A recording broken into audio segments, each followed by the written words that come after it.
Hey, I'm Dave Lieberman for Women's Health magazine, and today we're talking about knife skills. And if there's one thing that's the basic foundation of cooking, it's cutting. So that's what we're talking about today. Now, for cutting, you need a knife, obviously, but there are two main knives that you need in the kitchen, and you can really get by with just two. A big one and a small one. And the big one's called a chef's knife. A 6 to 8 inch chef's knife, depending on what you feel comfortable with, is good.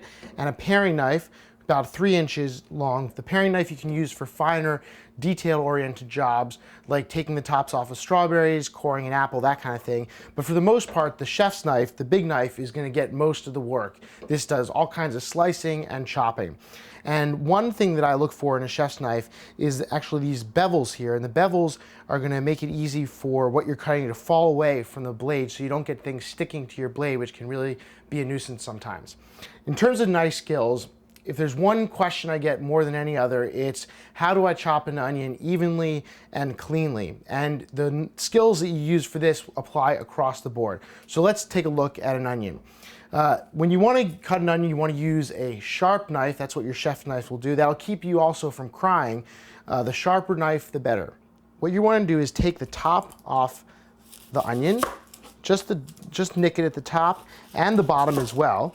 And what that's going to do is it's going to expose the inside of the onion. You can see the layers and how they're formed. And what you want to do is look for the outer layer and see how far it goes down, because you're going to want to cut just into that outer layer, because you're going to be taking it off because it can be brown and a bit dry.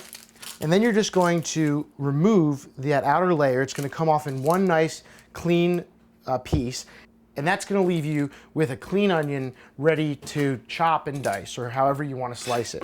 Now I'm going to dice this onion into fine dice, and to do that, I'm going to slice the onion vertically down the middle, and then you're going to have 2 even halves, and you want to place the open or the cut side down against the cutting board, and you're going to want to make cuts horizontally,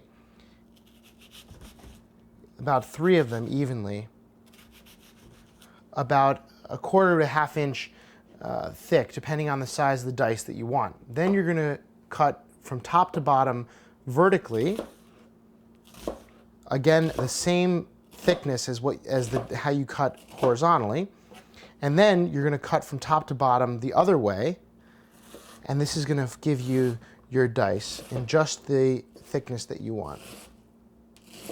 Now, when you come to the end of the onion, you're worried about cutting your hands, what you want to do is take the cut side and put it down against the cutting board again, and then you're going to make 2 cuts rather, turn it around, and then you can then dice it the same way. And that way you're not going to lose any of the onion. And you know, I hear all kinds of methods about how to avoid crying when you're cutting an onion, but really the best way, it's not running underwater, it's not wearing onion goggles, it's to use a sharp knife and to make clean cuts and to make as few cuts as possible, because the more you hack away at an onion, the more you're going to wind up crying. So there you have it. That's how you dice an onion, and the great thing is that you can apply the same technique to any other vegetable you come across.